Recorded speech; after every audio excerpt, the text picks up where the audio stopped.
من أنا من أنا من أنا لولاكم كيفما حبكم كيفما أهواكم. Assalamualaikum warahmatullahi wabarakatuh. Waalaikumsalam warahmatullahi wabarakatuh. Allahumma salli ala sayyidina Muhammad wa ala ali sayyidina Muhammad. Sallallahu alaihi.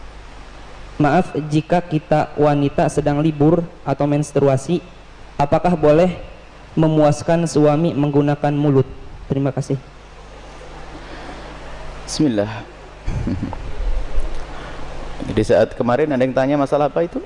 Jadi kalau sudah urusan hal semacam itu, mari kita tingkatkan wibawa majelis supaya tidak di majelis kita bicara sesuatu yang tidak pantas. Kemarin ada yang tanya masalah apa, lupa kemarin. Juga masalah-masalah yang sensitif seperti itu.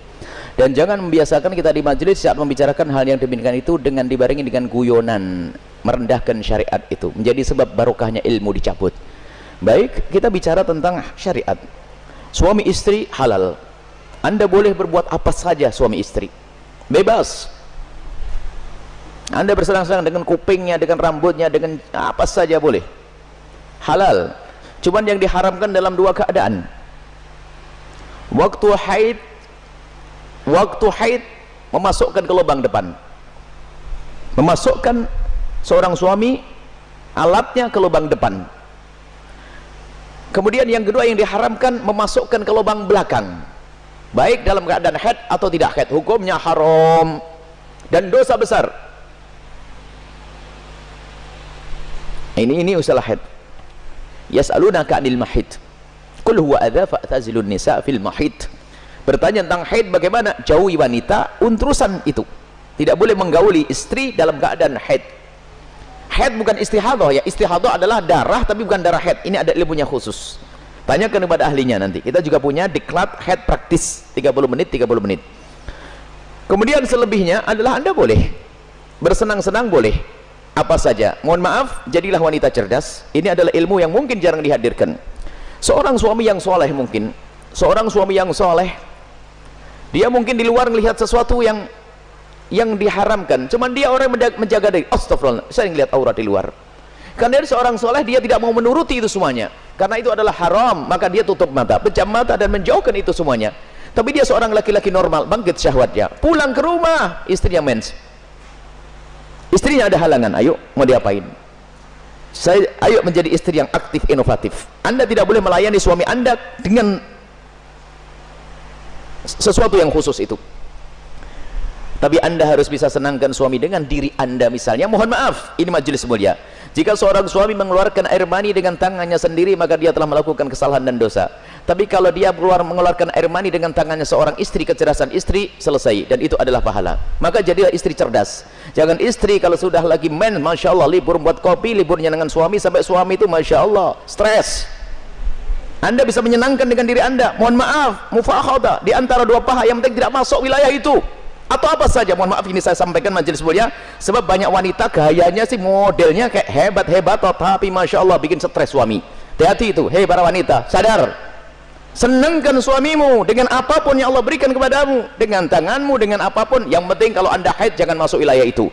Sebab kadang suaminya sampai ngenes sudah tidur, masak akan diwakin kopi enggak, sarapan enggak, bang beli makan di warung aja bang, yang ngoroknya yang digedekan. Wahai para istri yang solehah, Anda harus aktif dan inovatif. Ada ide-ide untuk menyenangkan suami.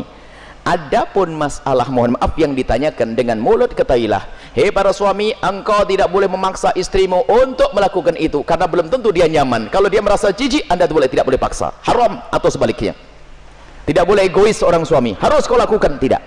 Kenapa? Mohon maaf, karena itu adalah wilayah yang bukan wilayah bersih. Wilayahnya orang dari makanan yang bersih dibuang lewat mana? Lewat itu.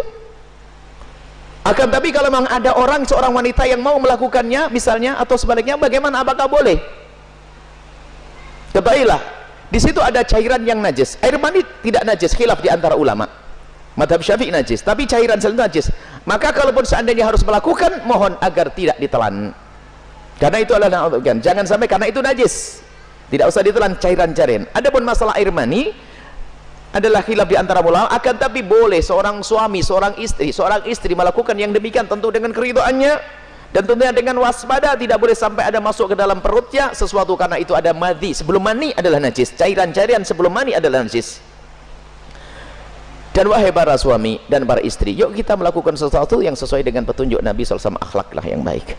Dan kenapa biasanya ada pertanyaan demikian ini? Karena apa? Naudzubillah, ada yang ditonton yang salah, gurunya salah, dari film-film yang ngaco itu ditiru, sehingga dia bingung untuk menyelesaikan urusan pribadinya dengan cara ini, cara itu. Tidak ada cara yang lebih indah dari diajarkan Nabi. Seorang laki-laki duduk di perempatan istrinya, maksud duduk di atas perut istrinya, di atas ini, itu adalah cara yang paling bagus. Nggak usah macam-macam, petunjuk dari Nabi. Itu hanya gara-gara sering nonton film kotor, makanya banyak pertanyaan aneh. Tapi pun harus dijawab, harus dijawab, harus dijawab, selesai.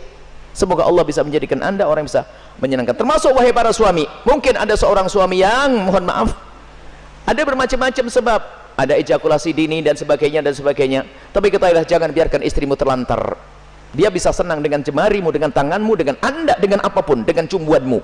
Jangan sampai menjadi seorang suami egois. Dan Nabi marah. Nabi marah dengan seorang laki-laki yang mendatangi istrinya seperti binatang mendatangi betinanya. Nggak pakai muqaddimah, pakai minyak wangi dulu deh para suami, sikat gigi yang bersih, kemudian cumbu, rayu, seperti halnya engkau ingin melihat dia cantik, dia jaga ingin melihat engkau paling tidak agak ganteng dikit deh. Kemudian lihat, seperti halnya matanya ingin melihat dirimu indah, telinganya juga ingin mendengar kalimat indah, dan juga hidungnya pun juga ingin mencium bau harum. Cobalah siap. Makanya sebelum pulang kantor itulah mampir pom bensin dulu deh, bersih-bersih pakai minyak wangi. Ini penting. Kemudian jangan sampai, mohon maaf, Anda puas, dia tidak puas, Anda zalim. Kalaupun Anda tidak bisa memuaskan dengan itu, karena mungkin Anda punya sesuatu, sakit dan sebagainya, maka ketahuilah, istrimu adalah seorang wanita yang beriman. Dia tidak akan melakukan zina, akan tapi Anda harus bisa memuaskan dengan apapun, dengan tangan Anda dan seterusnya. Kalau dia mencari kesenangan dengan tangannya sendiri, wanita itu, dia dosa. Tapi kalau dengan tangan sang suami, tidak dosa. Mohon maaf, ini majelis mulia, dan jangan dijadikan bahan guyonan yang demikian ini. Ini adalah ilmu. Kadang-kadang begitu, suami cuek, mendatangi istrinya sudah nggak pakai muqaddimah, langsung selesai. Punya anak 6, nggak pernah seorang istri merasakan senangnya dalam hubungan suami istri. Akhirnya apa? Itulah yang menjadikan istri ogah-ogahan. Mau melayani suami, saya dapat mandi saja, tidak pernah mendapatkan kesenangan. Anda suami zalim. Baik, istri pun juga demikian. Selesai, aktif, inovatif, indah. Karena itu halal. Adapun yang haram tidak dibahas. Keharaman zina, hina, rendah di dunia, rendah di akhirat. Zina rendah di dunia, rendah di akhirat. Semoga Allah menjauhkan kita dari zina, mencukupkan dengan yang halal.